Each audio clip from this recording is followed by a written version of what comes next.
I just want to run away with you. Big and Rich fading away there with that beautiful set of songs, country music, Forever Country, every morning here on Live, running of course on Decision 2017. It is Monday.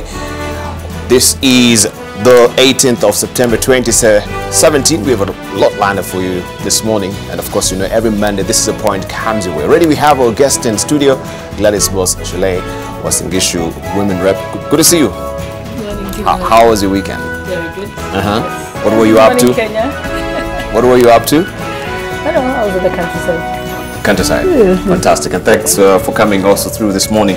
We shall be dwelling on a lot of issues this morning. Of course, IBC is one of them, the preparations, and October 17th, if that day is cast in stone, or maybe it is a shifting gospel, shifting goalposts, I should say. Right, so we want to look deeply into that as well.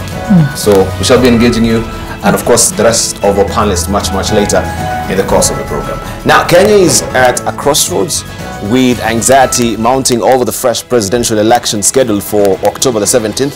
There are serious concerns over whether the elections will be conducted given the prevailing political uncertainties. Political temperatures are rising, and the Electoral Commission is reeling from one crisis to another. The main contenders, the Jubilee Party and the National Super Alliance, are consistently fighting over every aspect of the election, from the date and who should oversee the polls to the procurement of the ballot papers. NASA has insisted it will not go to the polls unless fundamental changes are made to the commission, including sacking key secretariat staff, while Jubilee has a different list of those it wants removed. This stalemate has created paralysis and is confusing the public. At the center is the Independent Electoral and Boundaries Commission, which the Supreme Court found culpable of bungling the August presidential election, but which has singularly failed to carry out any meaningful change within its ranks and systems. And so far, there are no indications that it is adequately prepared to conduct a fresh election as directed by the court. In the ruling overturning the presidential elections, the Supreme Court faulted IBC for committing grave illegalities and irregularities which cumulatively botched the polls and rendered the outcome invalid. It was expected that the Commission will move swiftly to undertake far-reaching reforms, starting with a staff reorganization, system audit, and a process change to inspire public confidence. So far, this is yet to happen. Last weekend, the commissioners and the secretariat staff, of course, went for a retreat to resolve their deep-seated rivalry, but came out of it without a tangible resolution. The status quo remains, yet the clock is ticking. It is inexplicable why the commission cannot conduct investigations to determine those who bungled the election and have them prosecuted. This will be, of course, the focus of our discussion here with our panelists this morning on This Is a Point. Also, make sure you head over to our Twitter handle. AMLiveNTV is a Twitter handle, and you can use also the hashtag Decision 2017 and Decision AMLiveNTV. So let's see what also is headlining the front pages of the dailies, the good, the bad, and the ugly. We begin with the Daily Nation. US pushes for Uhuru, Raila talks over poll is what is headlining the front page of the Daily Nation this morning. IBC has invited NASA and Jubilee for a make-or-break meeting on Wednesday.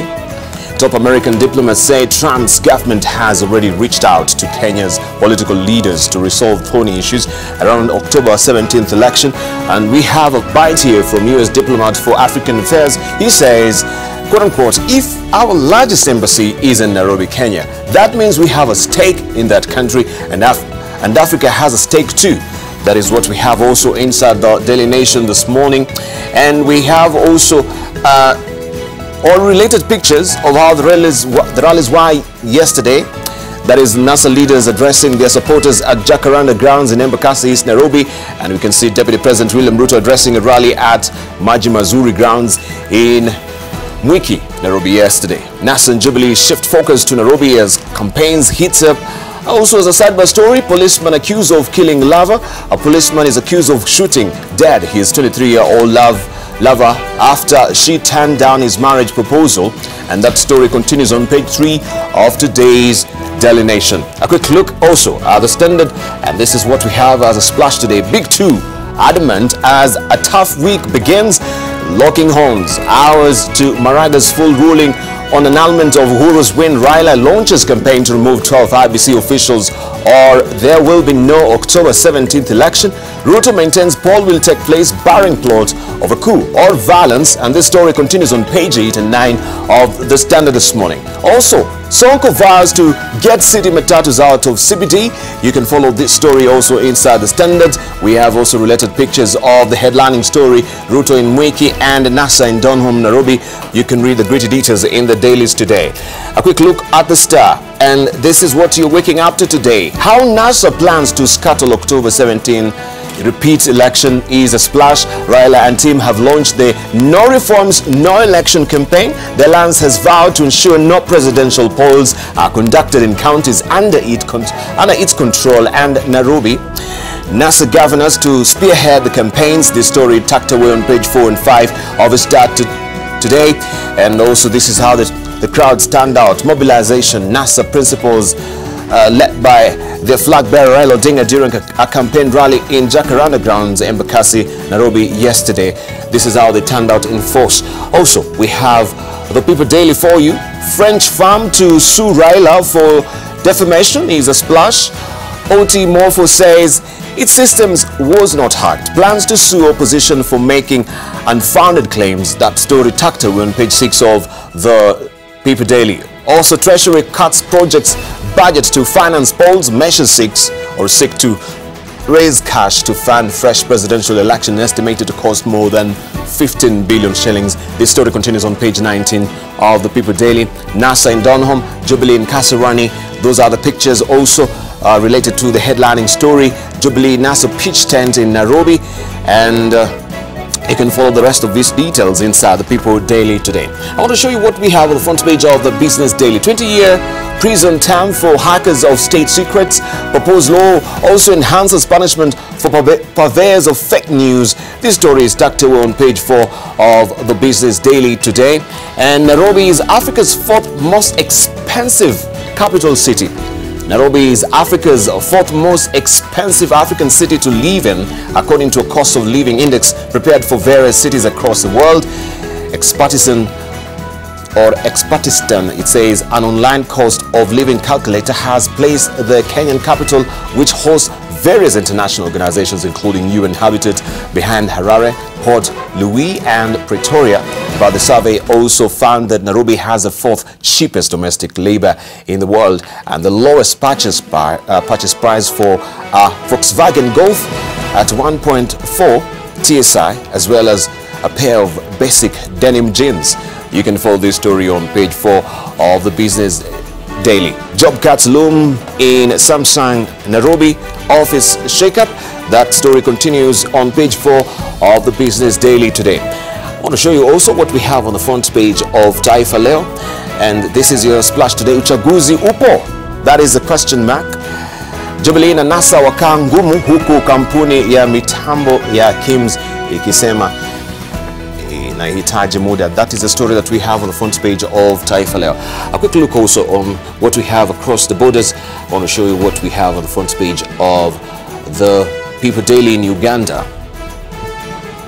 That is a story that, let me try and, yeah, there we go. Age limit debate divides bishops. This is the story that is on the front page of the Daily Monitor. From the pulpit, the silence of clerics has prompted a section of Ugandans to call them out in the media to emulate a former Archbishop, Janani Luwum, killed during Idi Amin's era on February the 16th, 1977 for speaking truth to power, opposing rights violation and religious persecution. This story continues on page 4 and 5 of the Daily Monitor in Uganda. We do have also the Citizen for you in Tanzania. Gold production halved. That is what we have as a splash. Acacia bids farewell to 1,200 workers laid off at its Bulyanhulu mine following the decision to scale down operations. That story continues on page 2 of the Citizen in Tanzania. Tanzanians live longer amid hurdles, study shows. Also, that story continues on page 2 of the Citizen. Over 22 million shillings raised for Lissu's treatment. This story continues on page 3 of the Citizen in Tanzania. I want to show you still in Tanzania what we have on the front page of the Mwananchi. Familia ya zungumzia swala la dereva wa Lissu, yapanga kukutana na Dar es Salaam kujadili kilichomsibu Nyalandu Mzito. kutembelea Nairobi. That is a story that we have on the front page of Mwananchi. Also, Msukuma akamatwa na polisi Geita. That is a story that you want to follow also inside the Mwananchi. Magufuli aombwa kuingilia kati bomoa Moshi. That is another story that you want to follow on the front page of Mwananchi. The East African this week. Railway firm halves cargo charges, giving trucks a run for their money, is what is on the front page of the East African this week. It's all about competitive tariffs. Plans in top gear to ensure 40% of cargo between Mombasa Port and Nairobi is transported by SGR. Also, we have them broken down there in numbers. That is a story that you want to follow on the front page of the East African this week. Speaker on the spot of the age limit bill. Uganda's ruling NRM sets in motion bid to allow President Museveni to seek another term in office in 2021. You follow the story on page 4 of the East African. Also, wheat will put bread on farmers' table. That is a story that you want to follow on page 34 of the East African this week. And I want to show you also what we have on the front page of the New York Times. This is the latest edition.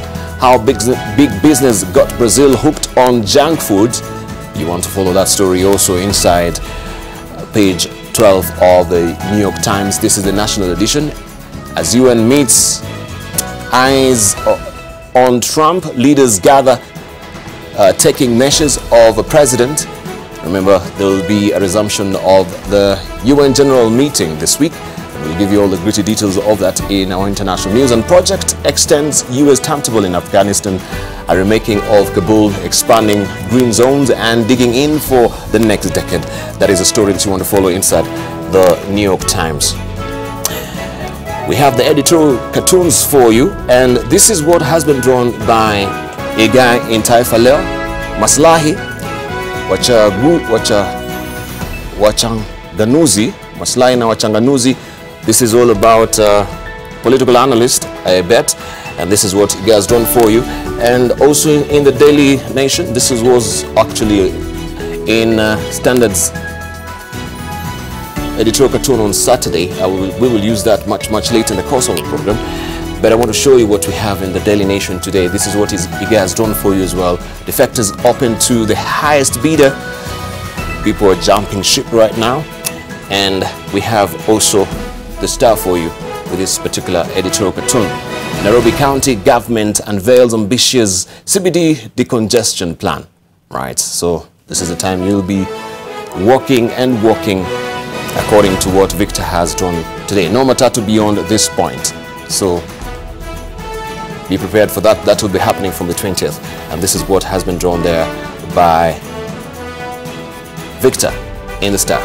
Right. Those are your editorial cartoons and, of course, the dailies as well. But for now, as always, let's put this whole scene to a full run by looking at the highlights. Kuna mmoja wetu alikuwa ananyang'anywa pikipiki hapa Kaloleni. Sasa venye alipiga nduru, watu wa Kaloleni wakatoka nje wote, wakaanza kumvamia na wakapiga wenye walikuja kumsaidia, wakachoma pikipiki 4. Boda operators on revenge mission ban houses in Kisumu. We are ready, but we are ready on our own terms. Haturudi kwa kiwanja kabla tujang'oa visiki. Hatujaziba mahandaki. Hatujatoa mawe. Hatujang'oa miba. Kiwanja iwe laini. NASA launches national campaign to kick out IBC managers before polls.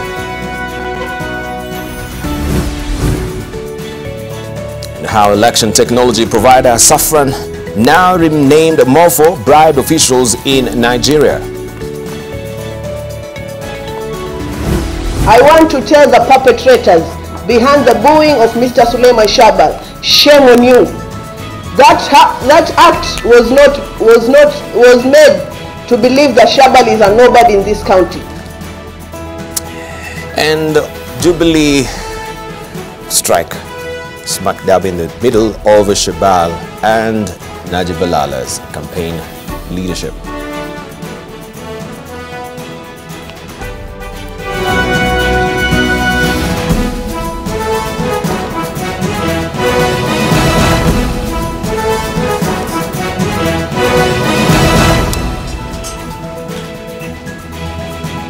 National Super Alliance once again launched sharp-pointed attacks at the Independent Electoral and Boundaries Commission, this time accusing the electoral body of colluding with OT Morpho Company to grant Jubilee access to the electronic results management system. NASA adversely mentioning former CS Davis Churchill as having been given a username to access the server and alter results. Now wants another firm given the tender to supply the KIMS kit. And Enoch Sikolia start us off. NASA's onslaught against Kenya's Electoral Commission continued on Sunday. At Jacaranda grounds in Nairobi, the Raila Odinga-led team laid bare its expanded list of issues that must be addressed before a repeat presidential election is conducted. The company called Saffron Morpho from France, which colluded in trying to subvert the will of the people of Kenya, must go. The company called Al Ghurair of Dubai must go. Odinga accuses the French company of granting access codes to unauthorized people who altered the presidential election results. NASA claims that former Cabinet Secretary Davis Churchill was given a username that was used to gain access into the commission server. Kwanza tunataka tujue local partners wao hapa ni kina nani, kwa sababu wao wameibia wananchi wa Kenya. Katika lugha ya kompyuta, wasomi husema kwamba garbage in, garbage out inamaanisha Chirola na Kasaid na Tororei na Mohatia waliingiza garbage, sio kura yao, ndio ukawa na garbage ikatoka inaitwa mshindi Uhuru Kenyatta. Uhuru cannot defeat us even if we went back to election 10 times. Ile mliona kwa runinga ikionyesha at difference ya 11% ilikuwa ni kazi ya sarakazi, ilikuwa ni kazi bandia, hakukuwa na ukweli wowote.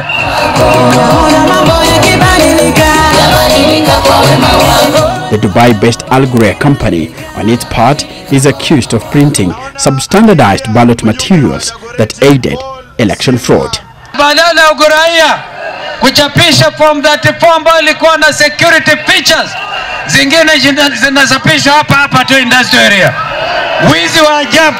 It's just a month to the repeat presidential election, but even as the clock ticks, NASA coalition is adamant that there will be no election if changes are not effected at the Independent Electoral and Boundaries Commission. NASA wants IEBC officers who bungled the 8th of August presidential election shown the door. Top on the list is the Commission CEO Ezra Chiloba and his two deputies Marjan Hussein Marjan and Betty Nyabuto. Haturudi kwa kiwanja kabla tujangoa visiki, hatujaziba mahandaki, hatujatoa mawe, hatujangoa miba. Kiwanja iwe laini. Ikiwa laini tamwambia Uhuru ingia, kuja tuanane na wewe mundu kumundu. President Uhuru Kenyatta's Jubilee has a majority of members in both the National Assembly and the Senate. But according to NASA, Jubilee members will come down once the courts start hearing and determining petitions. Enoch Sikolia, NTV, Nairobi. And OT Morpho, the French company that supply the Kenya integrated elections management systems, may not be clean after all. It is emerging that the company was fined 65 million shillings in 2012 by a French court for having, I should say, paid bribes to secure business in Nigeria. Reports appearing in both the BBC and Reuters say Sagem, as it was then called, was found guilty of paying bribes to Nigerian officials for the word of an identity cards contract worth 22 billion shillings. In 2012, a court in Paris indicted OT Morpho, then known as Saffron, for bribing Nigerian officials to get an identity cards printing tender between the years 2000 and 2003. And that has now brought to the fore integrity questions about the French company that was given the contract to provide 45,000 tablets for the August 8 elections. The tablets, commonly referred to as the Kenya Integrated Election Management Systems, were to provide a secure system to identify voters and transmit election results. The French court fined Safran about 500,000 euros, an equivalent of 65 million shillings, for the offense. The company had indicated it would appeal the ruling but never did.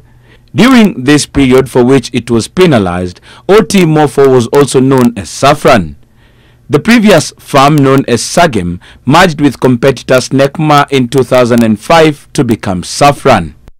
The court found that company Sagem endorsed bribes of between 2.8 million and 4.8 million shillings between the years of 2000 and 2003. It found that Sagem had paid the bribes to Nigerian officials to secure a contract worth 22 billion shillings to produce 70 million national identity cards.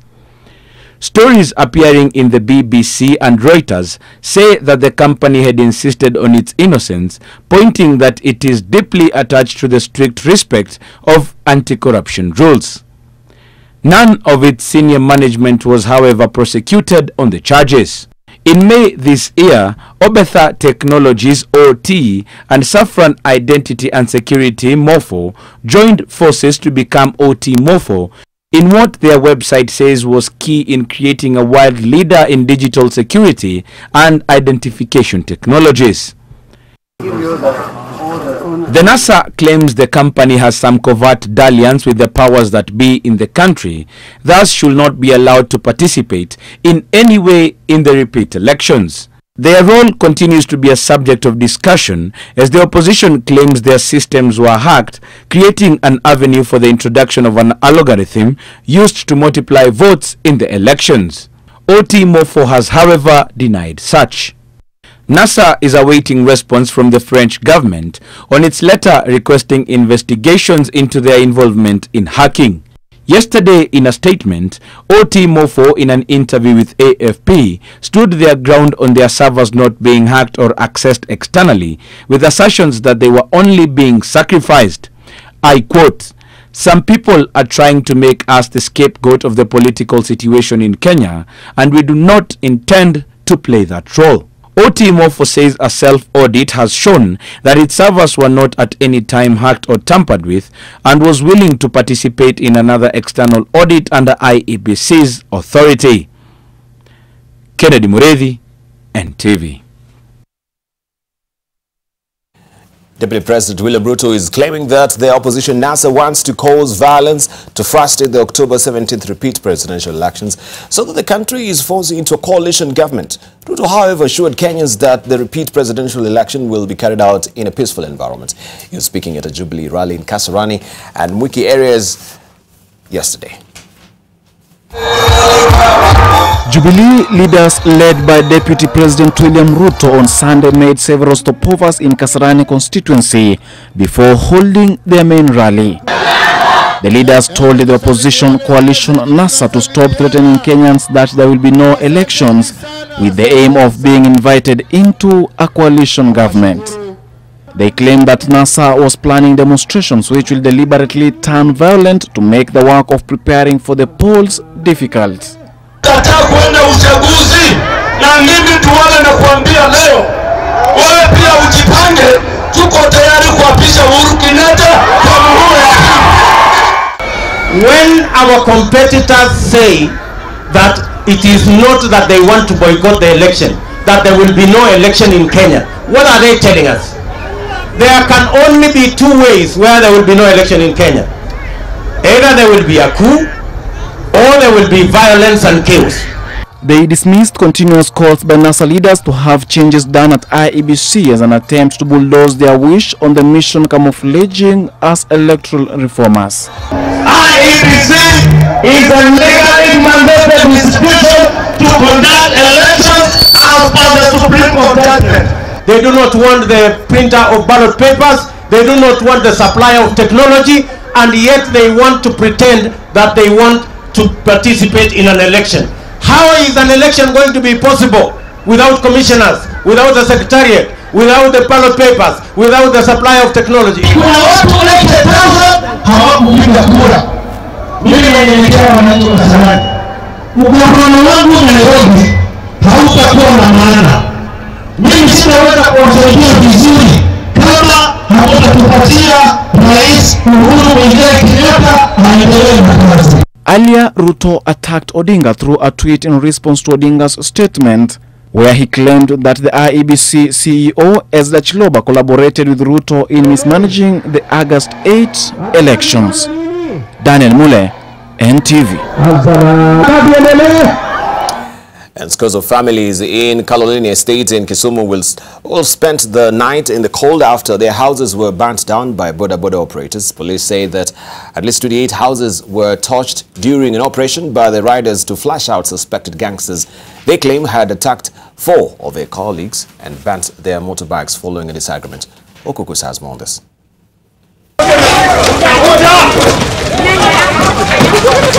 It was an orgy of destruction which began at 3 a.m. The angry operators in their hundreds, moving from one house to another, breaking down doors and setting some of the houses alight as they searched for what they claimed were criminals residing in the slum. Kuna mmoja wetu alikuwa ananyang'anywa pikipiki hapa Kaloleni. Sasa venye alipiga nduru, watu wa Kaloleni wakatoka nje wote, wakaanza kumvamia na wakapiga wenye walikuja kumsaidia, wakachoma pikipiki 4. Na mpaka saa hii tunataka tujue hao watu ni wakina nani, sababu tunafanya raid hapa Kaloleni Estate na tunaambiwa ya kwamba Assistant Chief wa Kaloleni Bwana Kodoch amewajua wote tena nakula nao. The irate riders left behind a trail of destruction and terribly distraught families during the operation which lasted the entire morning. Kuna watoto ndani? Wametoroka. Tutaenda bila watoto tutawafanyaje?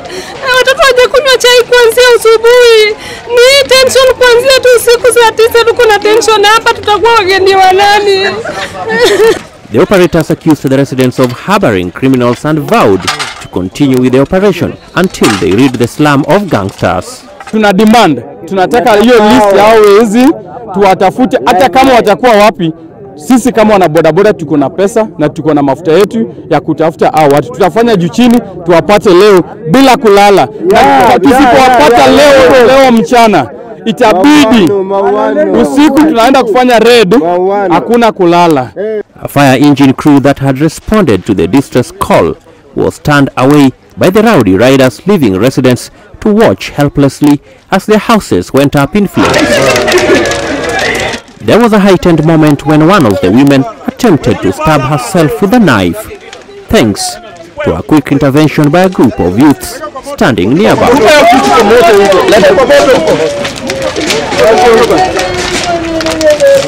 Kisumu County Commander Titus Yoma said police had launched investigation into the matter and promised to bring all suspects to book, including those involved in today's destruction. Okukusa, NTV.